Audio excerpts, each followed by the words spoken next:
Chapter 3 Southern Sudan, 2008. The smudge on the horizon gained color as Naya drew nearer, changing from hazy gray to olive green. The dirt under her feet turned to mud, then sludge, until at last she was ankle-deep in water. There was always so much life around the pond. Other people, mostly women and girls, who had come to fill their own containers. Many kinds of birds, all flap and twitter and caw. Herds of cattle that had been brought to the good grazing by the young boys who looked after them.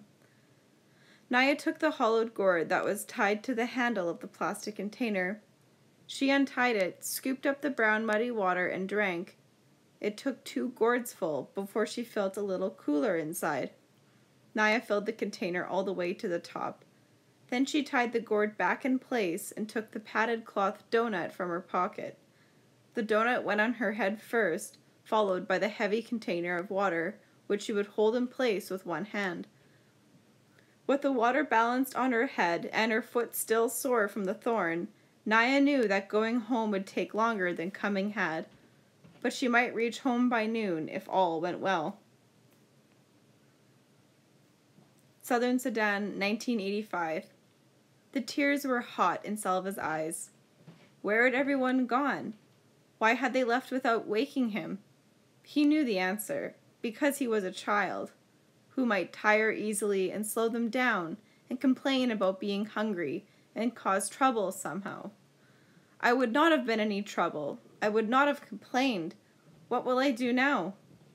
Salva took a few steps to see what he could see. On the far horizon, the sky was hazy from the smoke of the bombs. About 100 paces in front of him, he could see a small pond. Between the pond and the barn was a house, and yes, a woman sitting in the sun. Holding his breath, he crept closer until he could see her face clearly. The ritual scar patterns on her forehead were familiar.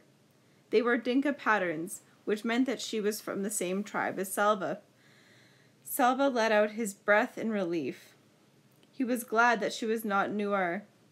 The Nuer and the Dinka had a long history of trouble. No one, it seemed, was sure where Nuer land ended and Dinka land began, so each tribe tried to lay claim to the areas richest in water. Over the years there had been many battles, large and small, between Dinka and Nuer. Many people on both sides had been killed. This was not the same as the war that was going on now between the rebels and the government. The Dinka and the Nuer had been fighting each other for hundreds of years.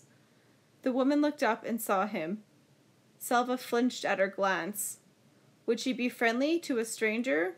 Would she be angry with him for spending the night in her barn? But at least he was not alone now, and that knowledge was stronger than the uncertainty about what the woman might do or say to him. He walked toward her. "Good morning, Auntie," he said, his voice trembling. She nodded at him. She was old, much older than Salva's mother. He kept quiet, waiting for her to speak. "You must be hungry," she said at last. She stood and went into the house. A few moments later, she came back out and gave him 2 handfuls of raw peanuts. She sat down again. "Thank you, Auntie." Squatting on his haunches next to her, Salva shelled the nuts and ate them. He chewed every nut into a paste before he swallowed, trying to make each one last as long as he could. The woman sat without speaking until he was finished. Then she asked, "Where are your people?" Salva opened his mouth to speak, but his eyes filled with tears again, and he could not answer. She frowned. "Are you an orphan?" He shook his head quickly. For a moment he felt almost angry. He was not an orphan. He had a father and a mother. He had a family. "I was at school. I ran away from the fighting. I do not know where my family is." She nodded. "A bad thing, this war. What are you going to do? How will you find them?" Salva had no answer. He had hoped that the woman might have some answers for him. After all, she was an adult. Instead, she only had questions.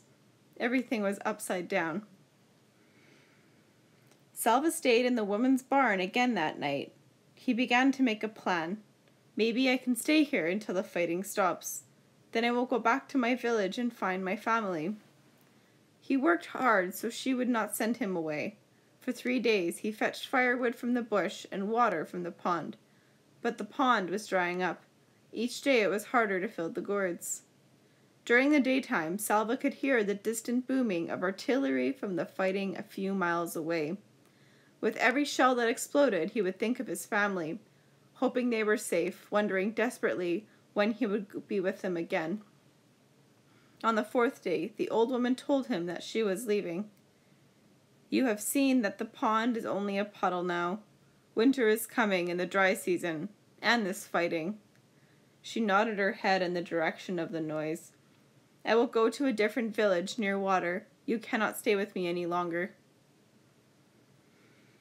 Salva stared at her as panic rose inside him. "Why can't I go with her?" The woman spoke again before he could ask aloud. "The soldiers will leave me alone, an old woman on her own. It would be more dangerous for me to travel with you."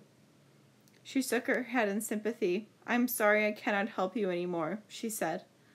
"Wherever it is you walk, just be sure to walk away from the fighting." Salva stumbled back to the barn. "What will I do? Where will I go?" The words repeated themselves 1,000 times in his head. It was so strange. He had known the old woman for only a few days, but now he could not imagine what he would do once she was gone. He sat inside the barn and stared out, looking at nothing. As the light grew dimmer, the noises of evening began. The buzz of insects, the rustling of dry leaves, and another sound. Voices? Salva turned his head toward the sound. Yes, it was voices. Some people were walking toward the house, a small group, fewer than a dozen. As they approached, Salva took a sharp breath.